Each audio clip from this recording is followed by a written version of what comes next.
Welcome to Rivals on the Pitch podcast. Today is episode 8, and we're going to go over the international break, some of the best and worst transfers in this window, the North London Derby, predictions, and we're going to go over our mini league.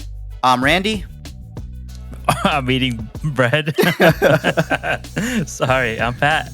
And sorry, Alan isn't here at the moment because he pulled a Declan Rice and got a red card. So it'll just be us two for the time being. Ooh, too soon. Not too soon. No. Let's see what happens.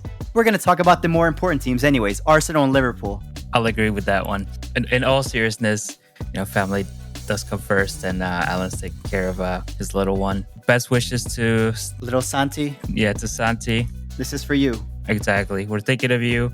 Yeah, we hope you get better. Let's get started. I honestly have not watched much of the international games. Lots of injuries, unfortunately. It's one of those things where you kind of have to consider during the window. So we're gonna see which teams cover themselves and which fell short. Have you been able to watch any of the international games? The Ecuador versus Brazil game, that's only seeing Caicedo, who plays for Chelsea. I try to catch some highlights when I can. Yeah, me too. I just watched a couple Chile games and Fernandez from the Chelsea squad and the Argentinian team. Like I said, injuries happen. The season is very long. There's multiple different cups to play for, international, domestic, and then you have these international breaks where you can suffer loss to players. This is when the transfer window will show how useful it was to some teams and maybe what a lost opportunity it was for others. So what we're going to do is we're basically going to mention some of the best transfer windows for this season and some of the worst, and we're just going to give them a rating. You want to start with the worst ones or the best ones? I suggest we go with the worst ones. Let's work our way up from the bottom up. Started from the bottom, now we're here? Yeah, eventually. All right. Why don't you kick it off? Of course, I'm going with Chelsea. I think, yes, they did buy a lot of players, but that's them every window. But for me, are they buying players that are going to fit into the system, or they're just buying it, I don't know, just like a kid at a candy store, just because they want it, they're going to get it. They bought Felipe Jorgensen, who's a goalkeeper, Mike Penders, another goalkeeper. Why are you buying 2 goalkeepers in the same window when you already have like 5? I mean, I understand they're 22 and one's 19, so it's for the future, but I just think it's overkill. Sell first and then try to replace. They got Pedro Neto, a winger, João Felix, another winger, and Sancho, another left winger. Why are you buying players in the same position when you already have some? I understand like a security blanket in some cases, but maybe you just buy one and then bring up an academy player or something, but you don't need like 6 wingers, 6 goalkeepers. You'd think if a team buys, it's going to be a good transfer window, but I just honestly think they have just overkilled with all these players that are bringing in. Got to be one of their worst transfers. I don't see any of these players actually like helping them in the long run with what they already have. That's why I picked Chelsea as one of the worst teams that had a horrible transfer window, in my opinion. I was going to wait to do mine, but I agree. Chelsea's actually on the bottom of the list for me as well. I don't think they did terribly in the window, but it's all relative, right? Because they're a team that should be fighting for top 4, should be in European tournaments. Yeah. They have the money. With that money that they got, they have been able to get some European success, some domestic success. So a lot more is expected from them than the other sides, like a Bournemouth or Wolves. Just to go with the Chelsea, like, all right, yeah, they sold Sterling to Arsenal, but I believe they're also paying part of his wages. So that's what I was gonna get at. Regardless of if they cover their bases, the business in general was not good business. Yeah, They're currently paying about 2/3 of Sterling's wages for him to play at Arsenal. Arsenal only picking up, I think it's under 100 euros. I think he was at 300 over at Chelsea. So, and there was also no loan fee. And they brought in Sancho, who he's kind of going through the same situation that Sterling is, been given the cold shoulder by the manager, and they're coming to another team with a vengeance. But for us, I think Sterling is a better fitted person. He's worked with Arteta before, and he's a great person to have behind Saka. So we're still playing a young player. We're still playing someone that's Arsenal through and through. And then we have someone who's experienced. That's plenty of experience and a winner. Exactly. Where with Sancho, what you're getting is really just more of a player that's going to want to show off and and say, this is what you missed out on. And I saw the PR that they were trying to say that he's familiar with the coach while he was at Manchester City, and the coach joined after Sancho had left Manchester City. So that's just it's just completely fake. They were just trying to hype it up, but in reality, they're just passing along unused players. And I think he's going to do great, but at the end of the day, if you had kept Sterling, I think they would have. I think that would be considered better business overall. Probably was a better window to offload a lot of these players that they have. They just did not do that, and when they did offload players, it wasn't great. I mean, from the games I've seen, they've had Lavia, who's a defensive midfielder, Fernandez, who's a defensive midfielder, and Caicedo. You have three defensive midfielders, and you let go of Gallagher, who's really more of like a 8, maybe 10, a ball carrier, someone that would do something like Rice does at Arsenal. They didn't get the balance well. I think Connor Gallagher was one of their better players last season, along with Cole Palmer. So I think that was a huge loss. And he's an academy player. He's an academy kid.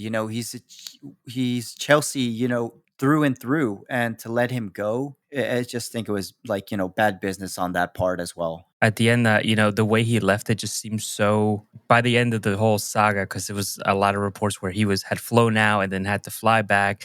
It just seems like he was ready to move on, and you never want that. You know what I mean? Academy players who just feel like I just want out of this mess. And yeah, so I think they did great getting some decent players, but also I think their main target, what they really needed, was a central striker, like a Drogba kind of player that would just sit in. Diego Costa. They needed that, and they did not get it. They went after Osman for almost the entire window. At the end of the day, he ended up leaving on loan to another team. Like the way they fumbled that whole thing, they were probably the only team that was willing to give him the amount of money that he was searching, and they still couldn't pull it off. So that's why I think it's got to be one of the worst transfer windows of the season. Let's be honest, they have the money to go for it. Look at all these contracts they're giving. Offload players, and you don't need all these forwards that you have. Jackson, I don't think he's it. Sell him.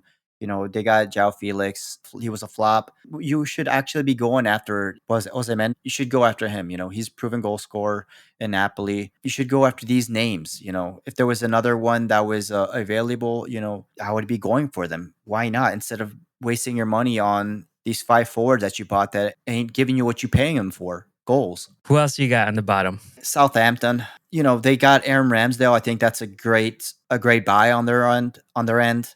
Adam Lallana came back to Southampton, but I just don't think that's enough to keep them up. I have them going as one of my teams that are going to be relegated. See them struggling still, even though Aaron Ramsdale was one of the good goalkeeper. He was number 1 at Arsenal. They're still not going to be enough to stay up in the league, honestly. They're probably going to have to rely on the winter window. By then, I just think it's going to be a little too late. They should have spent a little more on players that are going to keep them in the league. Aaron Ramsdale can only do so much. I just think Southampton had a disappointing window, in my opinion. Yeah, how did they not manage to get James Ward-Prowse back? I mean, they're back in the Premier League. He obviously went on loan to another club within the league, so it's not like it was like a rival or empowering your competition. So I'm just so surprised that wasn't able to come to fruition. But Yeah, like you even said, loan. That's an option right there. You don't have to buy. Do the loan. Just enough staying power, and then hopefully you stay, and then you can go and hit it again better the next window. But I just think they fumbled this window and their staying power in the Premier League. yeah, I agree. I agree. And so who else you got? The city rivals, Everton. They sold Unana. He's a great player. I saw them selling a lot of players, honestly, and a lot of people, a lot of their great players are rumored to be heading out, like Lewis. And I just one of their forwards, and I'm just thinking you haven't had a decent window in trying to replace what you lost, and it's seen in these 3 games. They're struggling. They've been on the teeter end of getting relegated, and I just feel like they needed a little more staying power, a little more players with quality that are going to fight, keep them in the league. And I just see how the 3 games have went, selling one of their best players to Aston Villa. I just don't see them staying. Everton is Everton. They're going to make their same mistakes and be their own enemy, be their own downfall. But I just don't think they've made any important buys this window to help them in this relegation battle. like you said, I think you nailed it right on the head. They lost their best player, and you could tell he was their best player by how he's performing over at Villa, and they were just not able to replace him. I think Aston Villa obviously are on the up and up right now. You know, they just got into Europe, into the Champions League. They want to try to push for that again. So Everton's not necessarily in that same boat where they'd be empowering, one of their direct competition teams. But at the same time, it's when you let go a player like that to a team that could probably get the double over you for someone who you might have a chance against. I just think it was too easy to let him go. And like Alan might have mentioned that I think in the last episode that come the January window, they might lose a few more. So I think they're gonna need to start preparing now for that January window. Otherwise, they're going to be in serious trouble. A lot of people are probably gonna be asking to leave. They don't wanna be in a team that's Everton is like a mid-table team. Back in, like, the David Moyes era, and now, even with, these new coaches, they're supposed to be like a mid-level team, mid-table team, and now they're in the discussion of being relegated, which is, sad for such a historic team like Everton. Yeah, absolutely. So yeah, I also had Everton along with Chelsea, and I did not have Southampton. However, I did add Newcastle to my list here because they were one of those teams that obviously got into Champions League, similar to Aston Villa after a long time. We knew it would cost them to be in it. Obviously, playing multiple competitions, it's going to wear the team down, wear the players down. You're going to suffer injuries. You're going to need to rotate. And last season, they suffered a lot of injuries, especially to their defense. Very similar to Manchester United, but they didn't bring a lot of players in there. I know they brought in Lloyd Kelly from Bournemouth, and then a few other players in. They brought in Lewis Hall from Chelsea. I think they're okay signings, but I just don't think they're solving their issues. Eddie Howe might be starting to lose his charm at the club. I think at first, everyone was kind of rooting for him, and then when he started succeeding, he kind of became like a big name, big team around the Premier League, where teams were having trouble going to St James Park, and then also getting some big points away. And I think it's the shine's starting to wear off on him and his work over at Newcastle United. So I put them at the bottom three for me. I think it's like it's weird because, when he was, the coach for Bournemouth, he did great. Didn't have the money, but he made it work, and I think now because he has money, I think he's overthinking it, and, it's not playing out like how he used to be. Back you did with what you could, and he was and that's why he got this job at Newcastle, because of what he did with very little. But now you give a kid, the keys to a Lamborghini, what do you expect? You'd hoping you'd carry over, but I think sometimes more money is more problem, and I think he might be getting a little over his head because, you got, owners with money, and, they're expecting big things. Not to be rude or anything, but he's never really achieved big things. Yes, he's made every team that he's coached competitive. He might be a little over his head in Newcastle, honestly. Totally agree. So what do you rate? I know you had Chelsea, Southampton, and Everton. So what kind of rating do you give them from 1 to 10? Chelsea, I think they bought a lot of players. Maybe they'll probably be like my least, maybe like at a 4 or something like that. Because I mean, like you said, injuries happen, and guess what? They got 5 backups ready.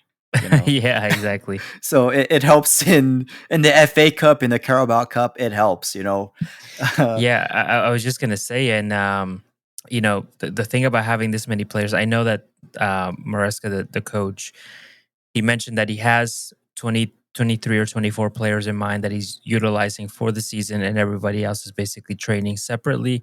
And that's great. You're organizing your team. You're sticking with the players that you chose to represent you this season. But from looking at it from transfers and money wise and the club wise, you still got to play all these other players, whether they're playing or not. They're going to be collecting those paychecks every week, and some of them are pretty big and on very long contracts. So yeah, I agree. I think at Chelsea, I would say maybe about a 4. I would say maybe a 5 because they brought in players that they're looking to utilize. They did offload a little bit, but let me tell you, I'll give Boeli a 10 masterclass on selling those hotels to beat the yeah. the FPP rules. And then there's even turmoil up top, him and the co-owners or whatever like that, the other group. they're not agreeing. I think they're trying to reach a buyout if they can of Oh one or the yeah, other. get But, him out. it's Yeah, just yeah, it's just a mess up front. it's a mess. It's and that like I said, it's if it's a mess up top, it's gonna trickle down all the way down, and you can Yep. see it. I mean, that's kind of what I feel like has been happening at Manchester United. It's just from the top down. It's just needs an overhaul. Yeah, from the top of the stadium. All right, so let's move on to the top. You wanna? Why don't you kick it off? Who's some of your top threes? You're probably gonna like this one. I'd say Arsenal is had a really good transfer window. Woo-hoo! Arsenal, Arsenal. I believe Arsenal actually did what they needed to do. They actually signed David Raya now for good. Last season was a loan. They got him, and they even got a backup goalkeeper as well, which is great after selling Ramsdale, which I think is great. You sell and you replace him with Neto, who's experienced. Great signing. Like you got a young center back in Calafiori. He's great, and then you got Mikel Marino, another center midfielder. It's just a shame that he got injured. Arteta already's been to Champions League. He's been in these games under Pep Guardiola at Manchester City and in his own spell at Arsenal. So I think he made the right buys to compete on all four competitions and to keep it competitive. To challenge for the title. I think he went out and did what he needed to do. You bought quality players, some with experience and age, and some young who are experienced and are for the future. I just think they had a pretty good window. What they needed to do, I believe they did. They're going to still be a force this season and for seasons to come. I won't hold a secret anymore. Of course, they're at the top three for me. I won't give them a great rating, and I'll hold off till we're done. But I think that this was a very balanced window. Obviously, we signed, like you said, we signed Ray on a permanent. That was a great pickup. We solved the issue with him coming on. The issue that we had is there was a lot of controversy around what's going on with Ramsdale, and that carried the whole season. That can distract players, and I know Ramsdale's a type of player who wants to be starting. So we moved him on, got some money for it, and then we also got basically Bournemouth's captain and starting goalkeeper as a backup. I think that was a fantastic move. And he has a Premier League experience, so that's a plus as well. Yeah, he's gonna hit the ground running. I wouldn't be surprised if he's gonna start some of the cup games, which I know wasn't something that was happening with Ramsdale. So great pickup. Like you said, Calafiori, we just added more to that defense. I think we were very fortunate to not suffer many injuries last season. We did suffer some. Obviously, we lost Timber at the very beginning of the season, and then we had some issues with Tomiyasu. So Tomiyasu would cover Ben White, and now we have Yuri and Timber on the left hand side with Zinchenko. But now we also have Calafiori who can fit in at the center back position or the left back. So we have a lot of cover the defense. We brought in Mikel Marino, who could basically cover for Declan Rice, and he could cover for Thomas Partey as well. But for Thomas Partey, we have Jorginho. So and then in attack, obviously, we brought in Raheem Sterling, which just brings experience and a backup to Saka, which we needed mostly. So, like I said, very balanced because we solidified the goalkeeper scenario, added more power to our defense. We added back up to the midfield, and then we added some in attack as well. The only reason why I say I wouldn't give them the best transfer windows because I think we still desperately need that number 9 type of player. And we definitely didn't get it. I think we were after a couple different ones, and I understand. If the move is not right, if the money's not what we are willing to spend, I totally understand not going for it and not spending a ridiculous amount of money on a player that it's too high risk, maybe too young or too old. So I get why we didn't end up with anything. At the same time, we had all season to figure this out and we just couldn't do it. So I think out of all, if I were to say, I would add Arsenal to the top 3 on my list, but I don't think they're first by any means. Yeah, I believe you when you're saying like you're not trying to overpay. Like the Ukrainian winger, I forgot his name. I'm sorry, but Mudrik? like yeah, Mudrik. Yes, exactly. And of course, Chelsea they went after him, but and it just showed that you guys were right, just on the way he's playing right now. You have to have a firm line of how much you're willing to spend. Maybe you probably would spend more if it was a person who is like a Lewandowski or something like that. Proven goal scorer or something like that. Someone who's been there. You know what you're gonna get experience wise, who's been in there, the big competitions, who's won titles and stuff like that. But I think you wouldn't spend that much on maybe potential, especially on someone like Mudryk. You guys figured it out, but yeah, I agree with you. I wouldn't say they're at the top of the transfer window, like at the best, but I believe that they covered their needs that they needed to do, and Yeah. that's a win for them. All right. So, what's your next one? The ones we just thrashed 3-0, I would say Manchester United. I had them in my honorable mentions, but go ahead. Yeah, it could have been there, but I just think they got good players. If all these players can stay healthy and all these players can play to the potential that they're supposed to be, Zakiri, he looked good. I believe he scored in the international break. These guys are all mix of youth and experience. If everything goes well, this Manchester United team should be a force for a couple years. But it all depends on the coach if he can get the best out of them. They actually had a good window. I mean, they got the money and they spent it. It shows. I think they did what they needed to do. Jordan Sancho was a little bit of a headache. Yeah, they say they patched things up from last season, but I don't think they really did, which is why he got sent on loan to Chelsea. Yeah. Distraction, and they got a little bit of everything. You got center backs, you got a defensive midfielder, you got a forward, got and a right back. I think they got a lot of areas done.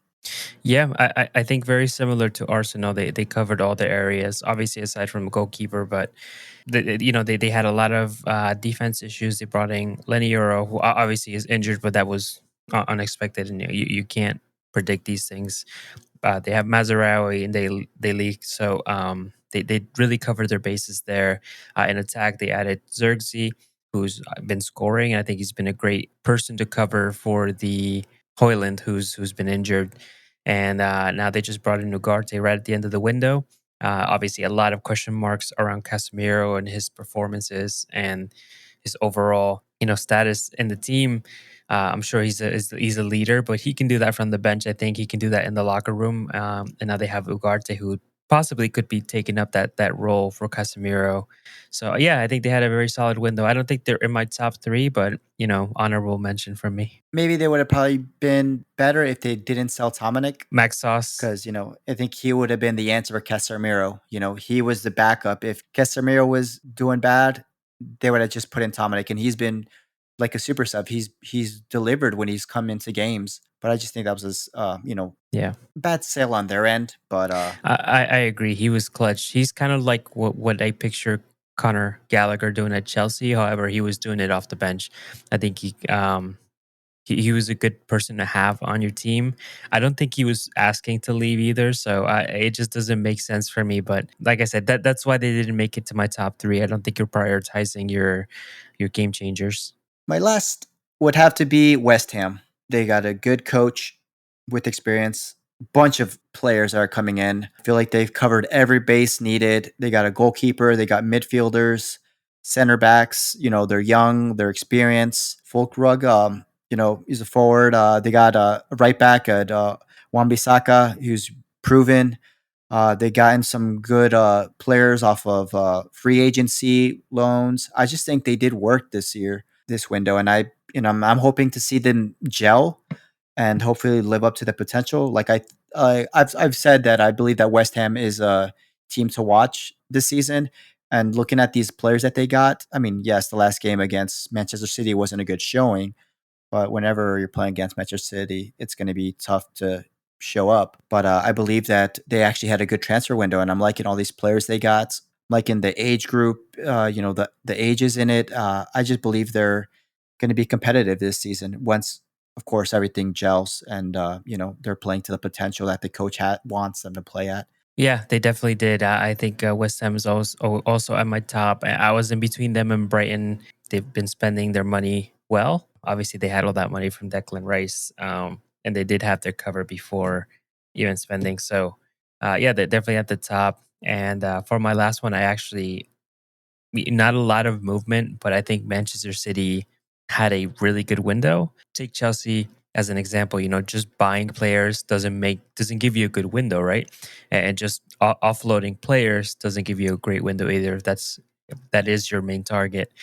But they brought in Savinho, right winger. Dude looks like Mahrez. He tears up that right wing, and I know that's exactly what they were looking for because Pep Guardiola mentioned that every season he basically tries to change something within his system because teams catch on. So he still wants to have that edge. I think last season bringing on Doku was brilliant. I think he was a game changer coming off the bench. He was a huge threat as a starter, and now he's able to basically replicate that on the right hand side. Past few seasons, even before Doku, obviously he relied a lot more on the technical skill players, Kevin De Bruyne, Jack Grealish. He had Sterling and a lot of players that can kind of cause a little bit more trouble with the ball. And these players will basically run at defenders and run behind defenders. So it's a little bit different.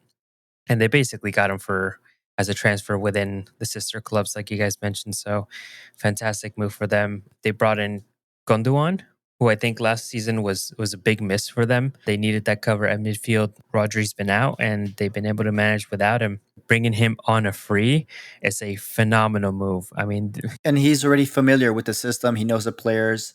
It's not like, you're starting from scratch again. You got to ease him in. No, he knows it already. So he's going to fit in like a glove. and the other thing is, they sold Julian Alvarez, which they don't have a backup for him. But at the end of the day, do they really need it? Because Haaland does score all these goals, but City were tearing defenses apart even before he was there. So I think they would be able to manage without him. Maybe not scoring 4 or 5 goals, but they could still win, by easily by 2 or 3 every game. Getting as much money as they did for Julian Alvarez, who wanted to leave, I think that was a masterclass. I mean, almost €100 for a player that was basically just coming off the bench most of the time. So I think they had a brilliant window considering they didn't really need to spend, and they didn't, and they somehow still came back stronger. I gotta give that an applause, man. That was a masterclass by their team. When we think of Manchester City, we usually think them like 100 million transfer, buying so and so, all these top players, outbidding everyone with their money. But no, it was actually a nice little transfer window. It was quiet, but it was deadly. So for my teams, I'm going to give Manchester City an 8.5. I don't know what else they could have done to be better. I think maybe if they had gotten cover for Julian Alvarez, that would have been the only other thing they could have done. So for Arsenal, I'm going to give them just a 7. I think if they had gotten the striker, they could have had basically the perfect season, but they did. That was the main issue. But they did bring Sterling, so that's why I put them super high. I think they covered all their bases. 7.5, and then West Ham, I'll give them a 7.5 as well. I think obviously relative, they spend what they can, but I think they were very smart. How about for you? I think you said you had Man U. Arsenal and West Ham. I think I probably put West Ham like the same thing as you, like 7.5. Arsenal, I'd probably put all of them would be like at a 7.5 or 8 range for me. I if these players plan out, then it's great. But the thing is, you never know. So yes, they look like good buys right now, but some may be a flop, some injuries, whatever, and they might not live up to the potential. But I think I'd probably put like Arsenal at an 8. I believe they did do what they needed to do. Man U, I feel like they overpaid for them as well, but Yeah. probably put them like at a 7. And then yeah, Okay. West Ham 7.5, and Arsenal I'd put them at the top like at 8. As a Liverpool fan, our transfer window was, I don't know, I'm sort of on the fence on it. We sold 2 good young players that might hurt us in the long run to get Federico for that little compared to what we were trying to buy him, like I believe 2 seasons ago or 2 windows ago, for like 100 mil from Juventus. To buy him for this much now, like what, 14 or 15 mil, I believe is a complete steal. He's still young, still a phenomenal player. I think he just needs to get used to the atmosphere of the Premier League. Federico, in the long run, should be a great player for Liverpool, and that just adds more weapons to our attacking three. I expected more from Liverpool in this window, but I believe what they did was, so people aren't saying we didn't do anything this window, but I believe what we did was get a good player for cheap, and I'm happy with the buy. On the list. But you know what? I think Liverpool is smart. I think obviously Chiesa was a player that everyone was chasing last in international European tournament, and to get him for 15 mil, obviously he was very happy to come. No hard feelings with Juventus, and yeah, that was probably one of the smartest moves within this transfer window. Alan is not here, but he did leave us some of his bottom 3. So he did mention Leicester. Not enough moves for them to stay in the league, and he believes that's going to be what's going to end up costing them in the end. He also added Wolves in that bottom three that weren't able to replace the talent that they lost, and it's already showing within the season. And Everton, who just isn't able to improve in that team. Onana was their biggest loss, which we did mention. For his top transfer windows this season, Manchester United, because they went out and got some good talent. They do have the money for it, so you can't give them too much credit. But they also offloaded to make room for the roster. Obviously, Sancho being one of the big things that surrounded the Ten Hag camp. He also added Brighton. They're spending their money from selling Caicedo and multiple different players, and they're just pumping that money back into the squad, but in a smart way. Obviously, they have fantastic scouting. But he actually put West Ham at one here. Kilman, Sinclair, Juan Bissaka, Guido Rodriguez, good talent plus other signings to try to address holes. So yeah, like you mentioned, West Ham is going to be one to watch this season. Yeah, you see, at least Alan's on someone on the same page as Yeah, myself. Of course, yeah, he wouldn't have Arsenal there. I think he was of just course trying not. to, yeah, because of the Yeah, game coming up this week. But yeah, I think he's got absolutely. to hate you somehow. And now that we're on the topic, why don't we dive in? This is probably, in my opinion, the second biggest game in England. I think first being clearly Manchester United and Liverpool. And I think one of the other bigger rivalries is going to be the North London Derby. I think this is bigger than Manchester United versus Manchester City. Obviously, there's a lot of very, very close stadiums, and then there's a lot of history there, even taking back to when Arsenal first moved to North London. So yeah, some of the things we have to talk about, the obvious things. Declan Rice, a big part of Arsenal's system. He will be out due to the double yellow red card that he received in the game against Brighton. So he will miss this one. Unfortunately, his replacement injured shoulder injury in their first practice, so they will be out as well. And now we've yet to hear any news on Martin Odegaard. He had a international game this in the past few days, and he twisted his ankle. I saw the pictures. Doesn't look great. Yeah, He on was crutches, in I believe. crutches. Yep. But it could be precautious. You know what I mean? We never know. So I think we're gonna count him in as a doubt, but we're gonna count him in this section just because we haven't been confirmed of anything. But so with that being said, we're going to move into a section where we're going to try to make a combined 11 for the North London Derby. I will choose my players for every position. We're going to go with a classic 4-3-3. Alan has said me his choices, and if there's any position in which we don't agree, then Randy here, who's a how would you say neutral party? Innocent bystander. Yeah, so you're gonna be the tiebreaker if we can't. All right. So like I said, we're gonna do 4-3-3, four defenders, three midfielders, and three attackers. Let's start with the goalkeeper. Who do you have down, Pat? So I have to have Raya down. Clearly, one of the better goalkeepers last season. Golden Glove by stats, the better keeper. Upgrade on Ramsdale, who was one of the better keepers even the season before. So I think he just edges Vicario. I think Vicario is a great goalkeeper, but I think he does edge in quality aside from shot stopping. So I'm going to go with Raya. And it looks like Alan also went with Raya. Well, surprise. Usually thought it would have been all Spurs, but at least he's being honest. And, Yeah. yeah, I believe that's a good choice on both ends. I believe Raya is the better goalkeeper at the moment. So let's go. Let's start with the left backs then. Who do you have for your left back? So for my left back, this was an iffy one because Arsenal are currently playing with Jurgen Timber. We haven't seen much of Calafiori, and while Jurgen Timber has been bright this season so far, we didn't get to see anything from him last season. We saw a couple minutes the first game and a couple minutes the last game. So just by that, I'm going to try to be fair. And I'm going to say Udagi. I think he's been playing as well as he was last season. And I think he was one of their better players last season. Obviously, last year we had some issues at that left back position with Zinchenko not being great at defending. And I think we had Tomiyasu covering at that left back as well, who was not great at attacking. So I think we're going to go with Udagi in this one. And I'm looking at it, and I believe Alan also has Udagi as well. It's probably the only one he's going to get. So Yeah, he snuck one in. Yeah, so far so good. And for your two center backs, this was a tough one because I do believe Spurs have a good defense. Van de Ven obviously being super pacey. I think he's been something that Spurs have been looking for a long time. And Romero, you could say World Cup, whatever. Alan's gonna say, oh, he's a World Cup winner, but Oh so yeah, was yeah. Mustafi. Top three, And right? and That's, Mustafi he was he was on the basically the bench. yeah, and he was the symbol of the dark Arsenal days. Prior to Mikel Arteta, even during Mikel Arteta, during his first year. Trying to So black that out. yeah, yeah. I have nightmares from that. So I still can't help. I still can't help but think that Tottenham finished fifth, Arsenal finished second, and one of the big reasons why that is that we only conceded 29 goals, less than Manchester City. Tottenham conceded 61 goals last season. Arsenal have conceded only one goal this season, where Tottenham have conceded already, I believe, two or three. Three. I think if we're looking at it by stats, obviously Romero is a better attacker of the ball, but I think that's mostly due to the style of football that Spurs are currently playing.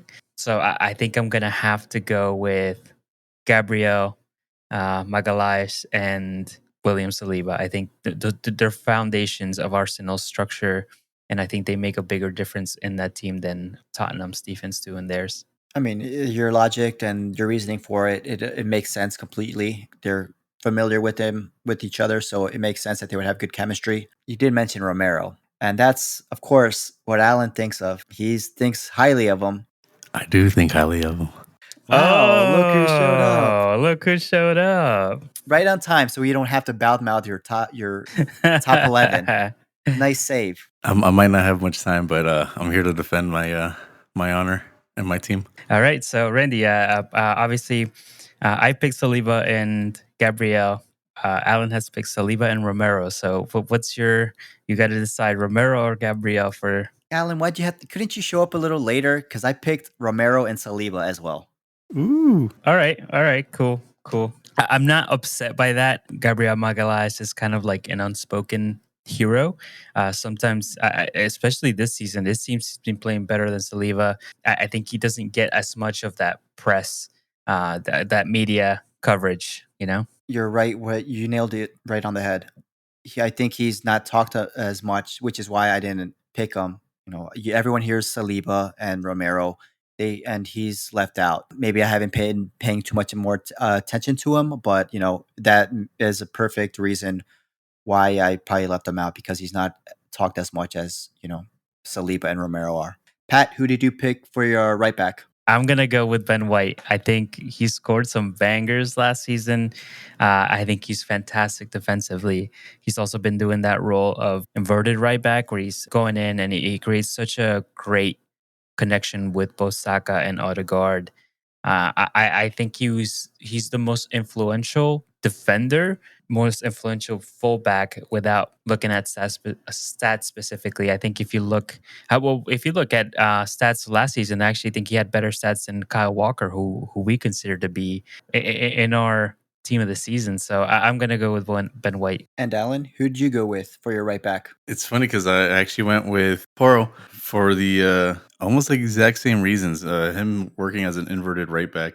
It's actually a very key position in Ange Ball, the way we play. That inverted position, he really took on that role, and I think he does it very well. Granted, his defensive contribution to the game isn't always the best, but I feel like he has a good balance. And honestly, it's the same reasons why you picked Ben White is the reason I'm picking Pedro. And you want to talk about screamers and goals. Come on, you can't. Some of his goals can be topped. Some of his defending would make me scream, but I mean, but that's what I mean. But he is getting better, and I think he's gotten to the point where it's not costing us games.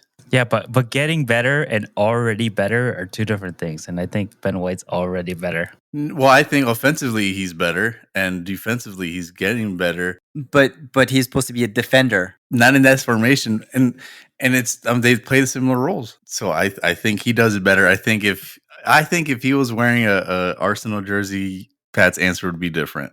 Now, because we had a player like him, and his name was Nuno Tavares. He was a left back, speedy, super attacking, not great at defending, and he didn't make the cut. And now we have Zinchenko, we have Tomiyasu who could play left back, we have Kivior who's played left back.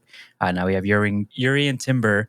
and we have Calafiori, and he's still not getting over any of those. I mean, we've played a center back at left back before playing Nuno Tavares, and he was the same type of player. I think we're gonna have to toss the coin in this one. So Randy, where do we land? Let's just get this right. If Randy says it, it must be right. I picked the Ben White. There you go. Woo! All right, I'm logging off. Good. That's what it needed to do. Bye. See ya.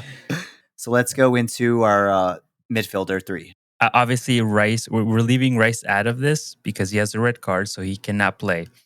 We are considering Odegaard to be Questionable. an acceptable option because obviously he hasn't been officially ruled out. So for me, my 3 would be Madison, Odegaard, and Thomas Partey. What? Well, let him speak. my- Let him speak. Oh my god. Oh my The 2 best defensive midfielders. I want to say top 3 best defensive midfielders in the league are Bruno Guimaraes, Thomas Partey, and Rodri. There's no way Bissouma, with the season he had last season, that you're going to put him over Partey. Partey has been so crucial to Arsenal, and Arsenal have finished, higher than Tottenham the last 2 seasons while you've had Bissouma. So How many games has Partey played? I was just gonna mention it, but this is between you guys. this season he's played all of them. It's just 3 games. This season. Yeah, this season. I mean, I've only missed 3 seasons this game too. I haven't started yet, but Bissouma, listen, Thomas Partey, he was injured for a little while. He came back. Dude, he dunked on you guys.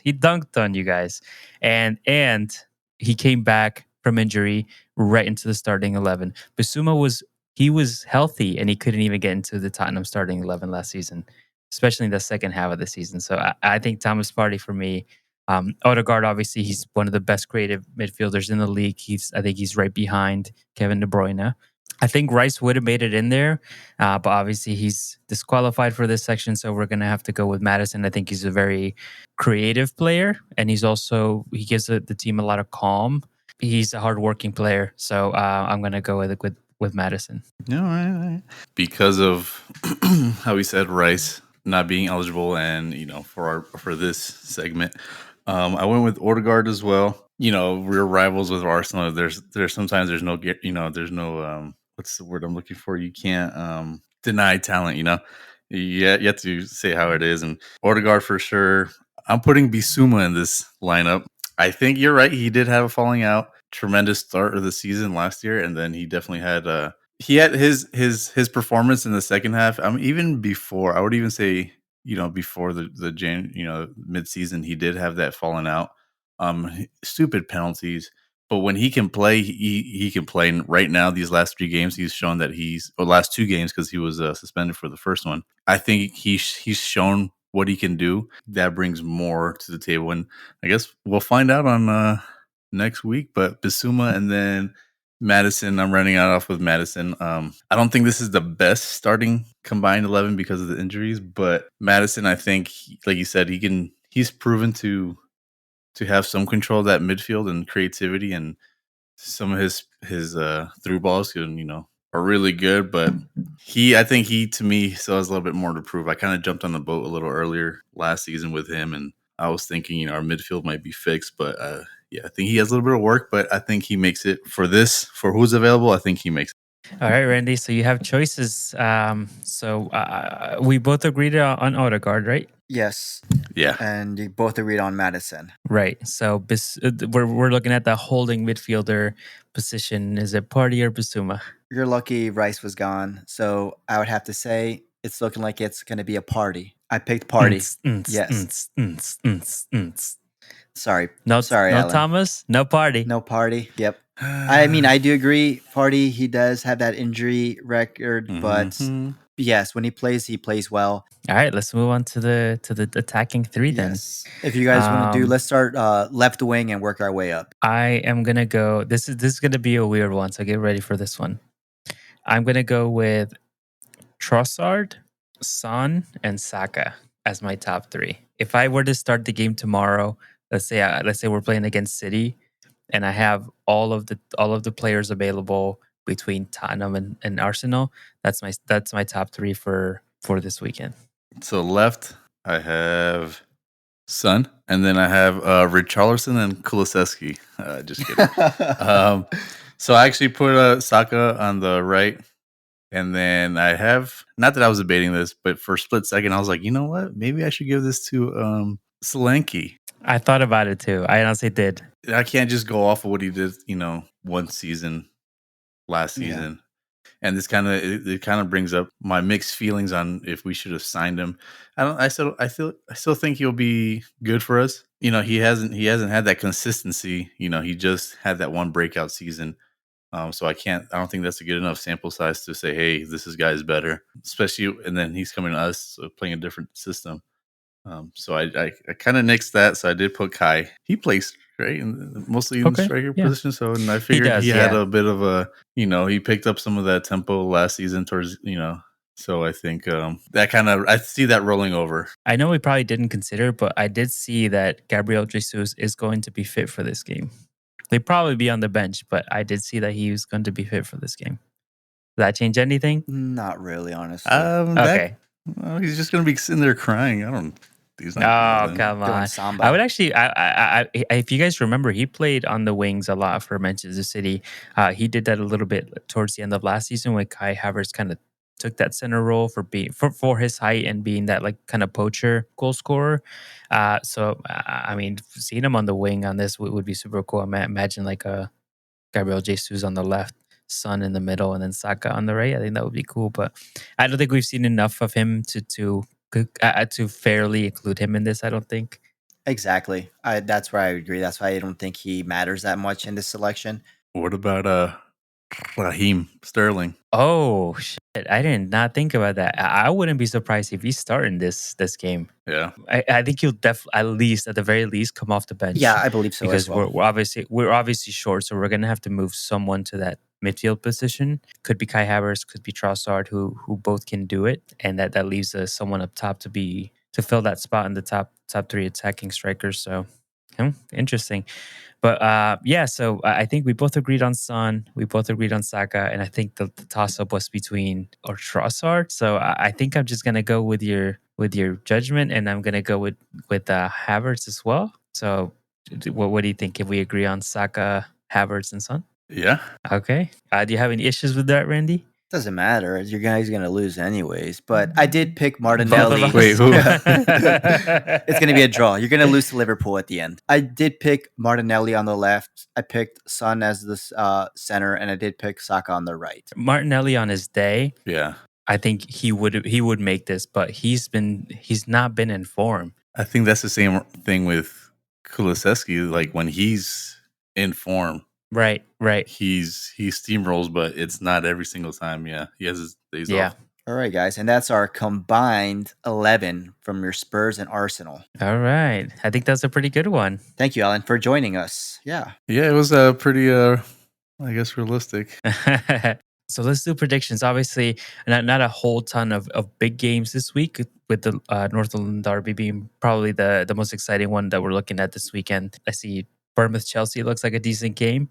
Fulham-West Ham looks good too. But yeah, so let's start off, since we're on the North London Derby. I think this is going to be our highlight game for this week. Can we agree on that? Really? I was looking forward to Fulham and West Ham. But yeah, we can go with that. I thought it was going to be Southampton and Ipswich. Oh, man. All right, so because this is a highlight game, obviously, as you guys know, we got to predict the score. If we guess the score, we get 3 points. If we guess only the winner, we get 1 point. If we miss on both, then it's 0 points. When we add this as a highlight game, it basically counts as double for those who are only predicting for one game. So for Alan and I, this is going to count as double. So we can risk to double our points, or we could risk to basically not gain any.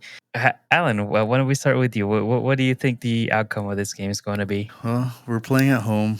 Unfortunately, we have an advantage because of injuries and cards. So that's going to be another excuse we're going to be hearing here within a week. But I don't want to let pride get in the way. So I think the score is going to be 2-1, Tottenham taking the victory. Okay. Crickets. We'll see. All right. No, nobody's saying, yeah. Good answer. Like in the Family Feud. Nah. Good answer. Even when it's a bad answer, good answer. All right, so I'll put you down for 2-1. Just for fun. Who's the goal scorers? Son and Solanke. Ooh, Solanke, really? Oh, okay, with his first goal of the season. You know what? It might be 3-1 because Romero's he's a good scorer. So it might be 3-1. Yeah, own goal scorer. So it's gonna be 2-2. No, I think it'll be Solanke, Son scoring, and then I think Saka might put one in, but that's about it. If maybe. So you think Solanke is going to show up at the Derby? Yeah. This would be a big game to show up. Yeah, that's I can see it. Maybe he gets his first hat trick.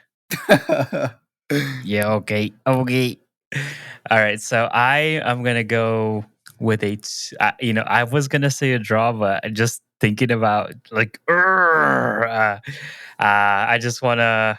I think I'm gonna have to go with the boys. I'm gonna go 2-1 to the Arsenal. Don't let your pride get in the way. No, I 2-1 didn't. to the Arsenal. Saka, I think Saka and Havertz are gonna score, and I think, like you said, I think Romero is gonna grab one. And it's going to be offside, but VAR is going to be non-present, and they're going to allow it anyway. Just like usual, because Tottenham always get in their way. That first game, you guys should have been carded. Someone put a nasty tackle on Vicario, and nobody said nothing. It was just swept on the rug. Okay. The league's golden boys. No one's gonna touch you guys. Okay. Stop crying. All right. Okay, Alan, you can cry because guess what? As soon as Odegaard rolled his ankle, 50. Oh my God! Look, he's hurt. Okay. Hey man, he's if he's not there this weekend, we are gonna struggle to create. But at the same time, Then who do you got in the midfield? yeah, man, it's gonna be tough if he's missing. I expect Partey, Jorginho, and either Kai Havertz or Trossard are gonna drop into that midfield role, I think. So yeah, I'm gonna be clenching the entire time, but I think the boys, they'll make me proud. I feel like even if you thought you guys were going to lose, you still wouldn't have picked us. I feel like it's such a I mean, it's a derby. It's hard. It's hard, yeah. But everything goes out the window, man. Form goes out the window. It really is. It doesn't matter what your record is when it comes to these derbies. Yeah. It's a whole different. It's like a league of its own. It's almost as if you were playing a different domestic tournament. It's actually that's what makes it so fun. It's like you're going into the first game of the season and you don't know what to expect. I forget. So this is the highlight game. So Randy gets to predict too. So Randy, what's your thoughts? And just remember, I have your page open right now. I will unfollow you. Well, I guess someone's gonna at least like me today, and it's got to be Mr. No Show, Alan. I agree. I believe it's gonna be a 2-1. Wow. Spurs victory. Wow. It's just 2-1. Yeah, I'm jumping on that bandwagon. Don't get excited. It's just for the day. But I believe the injuries that Arsenal have, Odegaard is, questionable. We still don't know. Declan Rice is out. I just think it's going to be a little too much. I think Spurs are going to be able to pull it out, and get that 2-1 victory over Arsenal. Are we still friends, Pat? Are we still friends? Hold on one second. I'm just trying to figure out how to mute you on this. There we go. All right, I'll take it, but I guess we'll see. All right, so let's move on to the next prediction. So Liverpool play this Saturday, 10 a.m. against Nottingham Forest. Liverpool at home. What's Arnie and the Slots gonna pull out from this one? Can they stop Nuno? Another victory. That's what's guaranteed. Last time I should have went 3-0. I'm gonna go back with it. 3-0. Liverpool over Forest. I think Forest is still going to get relegated, but I believe we're at home. That's a fortress. We're still undefeated. We're scoring. Salah and Diaz are playing well. Everyone's playing well. I just think we're going to be too much for Forest, and I believe it's going to be a 3-0 victory for Liverpool. Yeah, I think that's very possible. So I would say maybe it could possibly be a 2-0, but it could also be like a 4-0. It's hard to say, but I think Liverpool will win this one. Yeah. When are they going to play a real team? I know, right? I was just going to say they get all the easy ones to start with. Alan, when you reach Champions League and you see the competition that Arsenal and Liverpool are going to face, then you can speak. Oh my God. We've been there, done that. And you guys crashed out. Played teams against Moldova, Serbia, and Austria. We're Europa. We're going to win it. Remember when you guys lost it? All right. So there we have it. The Wayland. So here the the predictions. So Alan again is going for the Northumberland Derby with a 2-1 win at home over Arsenal. I'm going the complete opposite with an away win for Arsenal, 2-1. And Randy is sticking with Alan's prediction of a 2-1 win over Arsenal by the Spurs. Like I said, this is a highlight game for myself and Alan, so we get a chance to either double our points or lose all of them. Randy is going with a 3-0 win over Nottingham Forest this Saturday. I'm so happy that the Premier League is back. Yeah, it's like what Pep said. Preseason's over now that the first international break's here. So yeah, let's see. Lots that was covered. Happy to have Alan on the call. I'm gonna wish Santi a get well soon, and yeah, thank you so much for listening. Episode 8 is a wrap. And don't forget to follow us on Instagram, Rivals on the Pitch. We'll be posting our current scores for the Mini League and our predictions for the upcoming games this weekend. That's it. Bye. Deuces. Bye.